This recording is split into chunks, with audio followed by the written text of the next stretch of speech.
అందరికీ నమస్కారం. ఇవాళ మనతో పాటు ప్రముఖ ఆధ్యాత్మికవేత్త ఆస్ట్రో న్యూమరాలజిస్ట్ శ్రీమతి జయప్రద గారు మనతో ఉన్నారు. మేడంతో మాట్లాడదాం. మేడం నమస్కారం. మేడం నమస్తే అమ్మా. శ్రీమాత్రి నమః. మేడం, ఈసారి శరద్ నవరాత్రులు ఎప్పటి నుంచి ప్రారంభం కాబోతున్నాయి? అలాగే పూజ చేసుకోవడానికి అనువైన సమయం ఏంటి? అలాగే పాటించాల్సిన నియమాలు ఏంటి మేడం? మీ మాటలో వివరించండి. తప్పకుండా. శరత్ నవరాత్రులు అనేది ఒక చాలా విశేషమైన రోజులు. అంటే శరత్ ఋతువు అనేది ఏంటంటే మనకి పూర్వము ఇది విషగాలు వచ్చే సమయం అని, వర్షం పడినా గాలి వేసినా అది మనకి విషంగా మారే అవకాశం ఎక్కువ ఉంటుంది అని అమ్మవారిని ప్రార్థన చేస్తుంటాం. అలాగే దుష్టశక్తులు ఎక్కువగా పనిచేసే ప్రభావం కూడా పనిచేస్తుంది ఈ కాలంలో. ఈ దుష్ట శిక్షణ శిష్ట రక్షణ అని చెప్పేసి అమ్మవారిని కాకుండా అమ్మ తేజో రూపంతో ఆవిడ ఎప్పుడు కూడా కాస్తంత ఉగ్రస్వరూపంతో ఉంటుంది ఈ మాసం. ఈ 10 రోజులు దసరా నవరాత్రి శరణ్ నవరాత్రులు అన్నీ కూడా ఏంటంటే, అందుకే శరణ్ నవరాత్రులు అంటే శరత్ ఋతువుతో వస్తుంది కనుక శరణ్ నవరాత్రులు అని అంటాం. ఈ అమ్మవారు ప్రతి ఒక్క రూపము ఒక్కొక్క బలి అనేది చేస్తూ ఉంటుంది ఆవిడ. అంటే దుష్టుల్ని సంహరిస్తూ ఉంటుంది. సో మంచి వాళ్ళని కాపాడుకుంటూ చెడ్డ వాళ్ళని శిక్షిస్తూ ఉంటుంది ఈ మాసంలో. అందుకని వీలైనంత వరకు చాలా వరకు నవరాత్రులు గుళ్ళో చాలా వైభవంగా చేస్తూ అమ్మవారికి దీప నైవేద్యాలతో పాటు బలులు కొని ఇస్తూ ఉంటాం. ఇవన్నీ మన ప్రాంతీయ సాంప్రదాయాల ప్రకారం పాటిస్తూ వెళ్తూ ఉన్నాం. ఇది జరుగుతుంది. సో సామాన్యంగా ఇంట్లో చేసుకోవాలి అంటే అసలు ఫస్ట్ ఆఫ్ ఆల్ ఇంట్లో మనం ఏ పూజ చేసుకోవాలన్నా ప్రశాంతమైన వాతావరణం ఉండాలి. ప్రశాంత వాతావరణం అంటే ఆ రోజు ప్రారంభం చేస్తున్నామంటే మళ్ళీ నవరాత్రులు అయ్యే వరకు ఎక్కువ వరకు మౌనంగా ఉంటాం. అమ్మవారికి ఏవైతే ఇష్టం ఉండదో అవి మనం చేయకుండా ఉండాలి. ఏవి ఇష్టం ఉండదంటే గట్టిగా మాట్లాడడం, గట్టిగా అరవడము, ఎదుటి వాళ్ళని విసుక్కోవడము, విసుగు చూపించడము, పిల్లల్ని కసురుకోవడము, పిల్లల్ని హింసించడము, పిల్లల్ని కొట్టడం, ఇలాంటివన్నీ అమ్మవారికి ఇష్టం ఉండవు. సో ఏ ఇంట్లో పూజ ప్రారంభం అవుతుందో ఆ ఇంట్లో పిల్లలు ఎక్కువ ఏడవకుండా ఉంటూ ఉండాలి. వీలైనంత వరకు మనసు ప్రశాంతంగా ఉంచుకోవడం బెటర్. ఖచ్చితంగా మనసు ప్రశాంతంగా ఉంచి అమ్మని కొలుస్తూ అమ్మవారిని దండం పెట్టుకుంటూ నామాన్ని జపం కూడా చేసుకోవచ్చు. అయితే 3 రకాల పద్ధతులు ఉన్నాయి. ఒక పద్ధతి ఏంటంటే నవరాత్రులు ఉన్నవాళ్ళు చక్కగా నవరాత్రి కలసం 3వ తారీఖు నుంచి ప్రారంభం అవుతుంది పాడ్యమి. ఆ రోజు నుంచి అమ్మవారిని రూపాలని పెడతారు. సో మొదటి రూపం బాలా త్రిపుర సుందరి అవ్వచ్చు, లలిత అమ్మవారు అవ్వచ్చు, అన్నపూర్ణదేవి, గాయత్రి, ఇలాగా ఒక రూపాన్ని అనుకొని మనం ఏ ఊర్లో ఆ ఊర్లో సాంప్రదాయాన్ని, ఒక్కొక్క ఊరు ఒక్కొక్క సాంప్రదాయం. మనకు విజయవాడ కనకదుర్గమ్మ దగ్గర ఒక రూపం వేస్తే ఆ విజయవాడ మొత్తం అందరూ ఆ ప్రాంతం నుంచి మనం తెలంగాణ ప్రాంతం కూడా అవే రూపాలు వేస్తూ ఉంటాం. ఖచ్చితంగా కలశ స్థాపన చేసిన తర్వాత మాత్రమే పూజ చేయాలంటారు. అదే 3 పద్ధతులు అని చెప్పేసి అన్నా కదా. ఒక పద్ధతి ఏంటంటే ఇలా కలశ స్థాపన చేసి పాడ్యం రోజు ప్రారంభం చేసి 9 రోజులు అమ్మవారికి కలశ స్థాపన పూజ, ఒక బ్రాహ్మణ్ణి ఇంటికి పిలిపించి మనకు సంకల్పించిన కోరికలు ఏవైతే మనం అనుకున్నామో అమ్మవారి దగ్గర సంకల్పం చెప్పుకోవడం. అంటే వివాహం అవ్వట్లేదంటే వివాహం సంకల్పం, మా ఇంట్లో వివాహాలు జరగాలి అని, సంతానం కోసం అయితే సంతాన యోగం కావాలని, అదే మా గృహం కోసం అయితే మా మంచి గృహానికి వెళ్ళాలని, ఇలాగ ఏదైతే మన మనసులో ఉన్న కోరికలు ఉన్నాయో అవి సంకల్ప రూపంగా అమ్మవారికి చెప్పడం. సో ఒక బ్రాహ్మణ్ణి పిలిచి చక్కగా పూజ చేయించుకొని ఆ సంకల్పం ప్రారంభం చేసి పాడ్యం రోజు మొదలవుతుంది పూజ. ఈ పూజని 3 కాలాలు చేసేవాళ్ళు ఉన్నారు. జాములు చేసేవాళ్ళు ఉన్నారు. తర్వాత రాత్రులు ఒక పూట చేసేవాళ్ళు ఉన్నారు. అంటే ఓన్లీ రాత్రి పూట పూజ చేసేవాళ్ళు ఉన్నారు. చాలా మంది ఉద్యోగస్తులు వెళ్ళే వాళ్ళు సాయంత్రం వచ్చి అమ్మవారికి సాయంత్రం పూజ చేసుకునే వాళ్ళు. వాళ్ళకి మామూలుగా ఏంటంటే పొగలు పూజ చేసేసుకుని దండం పెట్టుకుని వాళ్ళు. సో ఒక పద్ధతి ఫస్ట్ ఏంటంటే కలశ స్థాపన చేసిన వాళ్ళు పొద్దున్న, మధ్యాహ్నం, రాత్రి చేద్దాం అనుకుంటే మొదటి రోజే ప్రారంభం చేసుకోవాలి. మొదటి రోజు అమ్మవారి దగ్గర మనం ఏ నియమం చెప్పామో ఆ నియమాన్ని 9 రోజులు చేయాలి. ఆవిడ అదే పరీక్షగా చూస్తుంది మనని కాపలా. అంటే మనం ఏదైతే చెప్పామో అది చేయాలి ఈ మాసంలో అమ్మవారి దగ్గర. సో అమ్మ మేము పొద్దున్న, మధ్యాహ్నం, రాత్రి అంటే పొద్దున్న కుంకుమ పూజ, మధ్యాహ్నం కుంకుమ పూజ, రాత్రి కుంకుమ పూజ చేస్తూ అష్టోత్తరము, సహస్రనామము చేస్తూ ఉంటాం ప్రతిరోజు, ప్రతి పూట. ఇది నవరాత్రుల్లో పాడ్యం ప్రారంభమై విజయదశమి వరకు చేస్తాం. సో విజయదశమికి ఖచ్చితంగా దశమి రోజు రాజరాజేశ్వర అలంకరణ ఉంటుంది. పూజ చేసి దండం పెట్టుకుంటాం. ఇది దశమి రోజు అయ్యేది. అయితే ఈ పాడ్యం రోజు పొద్దున్న, మధ్యాహ్నం, రాత్రి ఏదైతే అనుకుంటామో అది ఖచ్చితంగా నియమంగా 9 రోజులు చేయాలి. ఇది ఒక పద్ధతి. ధూపదీప నైవేద్యాలు, అలంకరణకు సంబంధించిన అలంకరణ వస్తువులు, అమ్మవారికి రంగు చీరలు, తర్వాత గాజులు, వస్త్రము, ఇవన్నీ కూడా అర్పించాలి. ఏ రంగు అనుకుంటామో ఆ రంగు ఇవ్వడం. ఇది ఒక పద్ధతి. రెండో పద్ధతి వచ్చేసి పాడ్యమి రోజు కాకుండా చాలామంది ఏంటంటే చివరి 3 రోజులు అంటే మహాలక్ష్మి, సరస్వతి, దుర్గా ఈ 3 రోజులు చేస్తారు పూజలు. అంటే మొత్తం 9 రోజులు చేయలేమండి, 3 రోజులు చేస్తారు. ఈ 3 రోజులు కూడా కలశ స్థాపన చేయించి అక్కడ వాళ్ళు అనుకున్న సంకల్పం చెప్పి ఆ విధంగా పూజ ప్రారంభం చేసుకోవాలి. మళ్ళీ అలంకరణ పూజలు ఇవన్నీ మనం ఇంకొక చోట్ల మాట్లాడదాం. ఏ అలంకరణ చేయొచ్చు, ఏ విధంగా పూజ చేయొచ్చు, ఏ అలంకరణ ఉంటుంది, ఏ రంగు చీరలు, అవి చక్కగా ఇంకో ఎపిసోడ్లో మాట్లాడదాం. అయితే ఈ విధంగా చేస్తాం.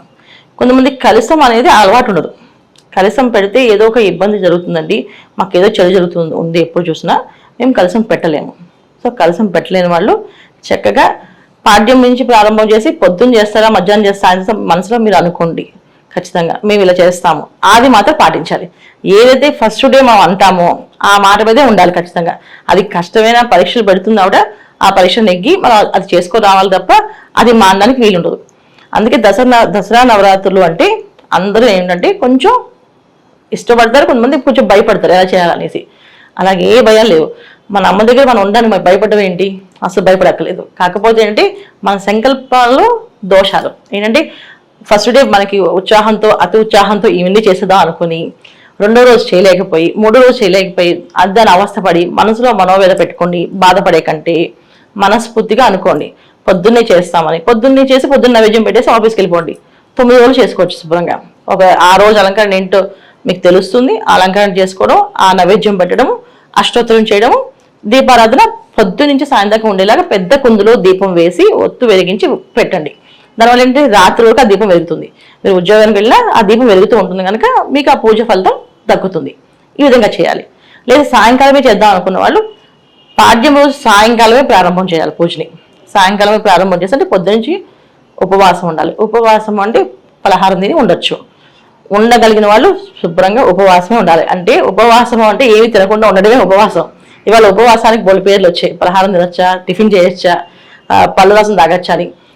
ఏవి కాకుండా మంత్రాన్ని నామాన్ని జపం చేస్తూ ఉంటే దాన్ని ఆహారాన్ని, శరీరానికి అదే ఆహారం, మంత్రమే ఆహారం, ఆ జపమే ఆహారం.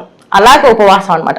కానీ ఇవాళ రోజు మేము ఉండలేమండి, షుగర్ ఉంది, మాకు బీపీలు ఉన్నాయి, టైంకి తినకపోతే అసిడిటీ ప్రాబ్లం వస్తుంది అనుకున్న వాళ్ళు మీ ఇష్టం వచ్చింది హ్యాపీగా అన్నం కాకుండా వేరే ఏ పదార్థం తినచ్చు. అంటే ఏంటి పులిహోర, దద్దోజనం అలాంటివి ఏమి కాదు. ఉప్మాలు, దోశలు కూడా కాకుండా పళ్ళతో చేసుకునేవి. తర్వాత సగ్గుబియ్యం అని ఉంటుంది, దాన్ని నానబెట్టి దాన్ని పోపు వేసుకునేది, అలా తినచ్చు. అటుకులు, పాలు తాగొచ్చు. అంటే సాత్విక ఆహారం, కడుపులో అవి ఎటువంటి యాసిడ్స్ ఫామ్ అవ్వకూడదు. ఒక ఉప్మా తిన్నామంటే దాంట్లో జరిగే కారం అవన్నీ తగిలి అది ఒక యాసిడ్ ఫామ్ అయ్యి మళ్ళీ మనం పూజ టైంకి కాస్త ఇబ్బంది పడతాం. అలా కాకుండా సాత్విక ఆహారం, 2 చపాతీలు తిని దావాలు తినడం, ఇలా చేసుకోవాలన్నమాట. ఈ విధంగా చేసుకుంటే మంచి ఫలితాలు వస్తాయి. ఇది పాడ్యం ప్రారంభమై పాడ్యమి, విధియ, తదియ, చవితి, పంచమి, షష్ఠి, సప్తమి, అష్టమి, నవమి, దశమి, ఇలా 10 రోజులు చేస్తాం కార్యక్రమం. ఈ విధంగా పూజ చేసుకోండి. లేదు మాకు అంత స్తోమత లేదు, మామూలుగా చేసుకుంటాం అని అంటే చక్కగా అష్టోత్తరం చేసుకోండి. ఏ రోజుకి ఆ రోజు అష్టోత్తరం కూడా రాని వాళ్ళు చక్కగా నామాన్ని జపం చేయండి. దుర్గే దుర్గే రక్షణ నమః, దుర్గే దుర్గే రక్షణ నమః, దుర్గే దుర్గే రక్షణ నమః. ఈ నామాన్ని కంటిన్యూ జపం చేసుకుంటూ మీకు తోచిన నైవేద్యం పెట్టి వెళ్ళండి బయటికి. అంటే చేసుకోవాలని ఉత్సాహం ఉన్న వాళ్ళు, చేద్దాం అనుకునే వాళ్ళు సాంప్రదాయంగా చేయండి. చేయగలిగిన వాళ్ళు, చేయలేని వాళ్ళు, స్తోమత లేని వాళ్ళు, ఓపిక లేని వాళ్ళు, ఇప్పుడు చాలా మంది చేయాలని అనిపిస్తుంది కానీ ఓపిక ఉండదు. కింద కూర్చొని పూజ చేసుకోలేకపో, కింద కూర్చొని అష్టోత్తరం చదవలేకపో, ఉండలేని వాళ్ళు నామాన్ని జపం చేస్తూ దగ్గరున్న దేవాలయానికి వెళ్ళి ఆ రోజు అలంకరణ అమ్మవారిని చూసి దండం పెట్టుకొని అక్కడ కావాల్సి తోచిన పళ్ళు, పూలు అక్కడ ఇచ్చేసి రండి. ఈ విధంగా చేయొచ్చు. ఇలా ఈ పాడ్యం ఈ రోజు ప్రారంభమై దసరా వరకు చేయాలి. ఇలా పూజ చేయడం అనేది ఒక విధానం మొత్తం. ఇంకొక పద్ధతి అంటే ఏంటంటే పొద్దుంచి ఉపవాసం ఉండి రాత్రికి అమ్మవారికి అలంకరణ సహస్రనామ అర్చన చేస్తారు. విశేషమైన అర్చన అంటే ఆ రోజు పూలతో కానీ, గాజులతో కానీ, జాకెట్ బట్టలతో కానీ, అంటే ఒక్కొక్క రోజు విశేషంగా గాజులతో అమ్మవారికి అర్చన చేస్తారు. ఈ సహస్ర గాజులు వేసి అమ్మవారికి పూజ చేస్తాం సౌభాగ్యం కోసం. అలా విశేషంగా చేసి అన్నసంతర్పణ జరగాలి. ఎప్పుడైనా సరే అమ్మవారికి పూజ విశేషంగా చేస్తే దాని దగ్గర అన్నసంతర్పణ జరిగితే ఆ విశేష ఫలితం మనకు దక్కుతుంది. లేకపోతే కాస్తంత ఇబ్బంది పడతాం. సో విశేషంగా పూజ చేసుకుని రెండో పద్ధతి ఏంటంటే పొద్దున్నే ఉపవాసం ఉండి పొద్దున్న మధ్యాహ్నం పూజ చేసి రాత్రికి మహానైవేద్యం పెడతాం. పెట్టి అన్నసంతర్పణ చేస్తాం, విశేష అర్చన చేస్తాం. అది గాజులతో ఒక రోజు, జాకెట్ బట్టలతో ఒక రోజు, అంటే బట్టలు వస్త్రంతో అమ్మవారికి అలంకరణ. అది జాకెట్ బట్టలు కానీ చీరలతో కూడా చేసుకోవచ్చు. సహస్ర చీరలతో అభిషేకం చేస్తారు అమ్మవారికి. చక్కగా సహస్ర చీరలతో అర్చన చేస్తారు, అభిషేకం కాదు అర్చన చేస్తాం. ఈ చీర సువాసన అందరికి ఇస్తారు అమ్మవారి ప్రసాదంగా. అలా కొంచెం చేసుకోవచ్చు. ఇది విశేషమైన పూజలు. అంటే బాగా ఉన్న వాళ్ళని, శ్రద్ధగా చేయగల వాళ్ళని, భక్తి ఉంది, శ్రద్ధ ఉంది, చేస్తామనుకునే వాళ్ళు విశేషంగా ఈ విధంగా చేసుకోవచ్చు. లేదు మామూలుగా కుంకుమార్చన మొదటి ప్రకారం చెప్పడం, పొద్దున్న మధ్యాహ్నం కుంకుమ పూజ చేసుకుంటూ ప్రతిరోజు ఒక బాలముత్తైదుకి పసుపు రాసి బొట్టు పెట్టి తాంబూలం ఇవ్వాలి. అలాగే ఒక సుహాసినికి పసుపు రాసి బొట్టు పెట్టి తాంబూలం ఇవ్వాలి.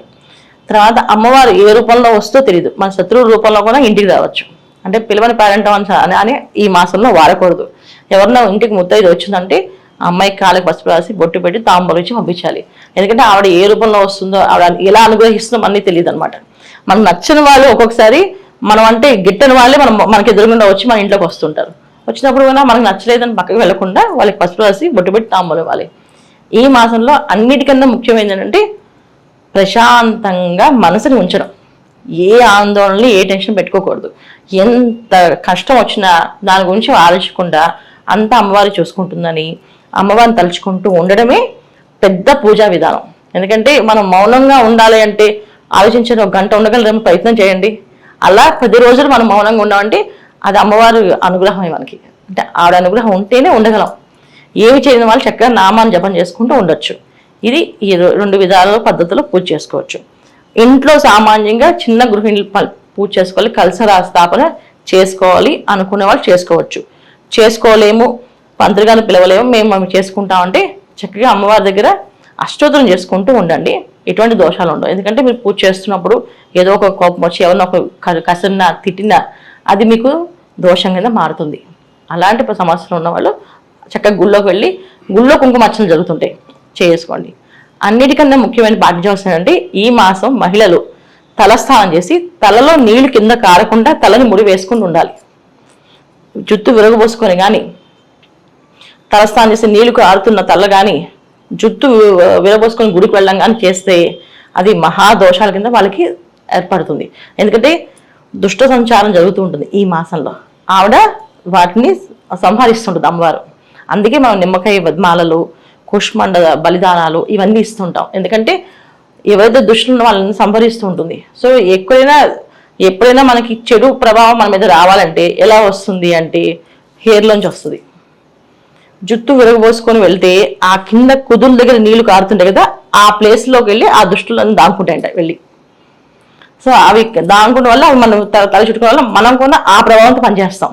ఆవేశంగా, కోపంగా ఉండటం చూడండి. సడన్గా కోపం వచ్చి గట్టిగా మాట్లాడుతుంటారు ఆడవాళ్ళు. ఎందుకు వస్తుందంటే ఈ విధంగా వాళ్ళకి వచ్చే అవకాశం ఉంది. జడని వేసుకొని పూజ చేయాలి ఈ మాసంలో. ఎవరైనా సరే గుడికి వెళ్ళినా, ఇంట్లో పూజ చేసుకున్నా, ఇంట్లో తిరిగినా జడ వేసుకొనే ఉండాలి. తర్వాత జుట్టు విరగబోసుకుని తిరగకూడదు. ముడి వేసుకొని పూజ చేస్తే మంచి ఫలితం వస్తుంది.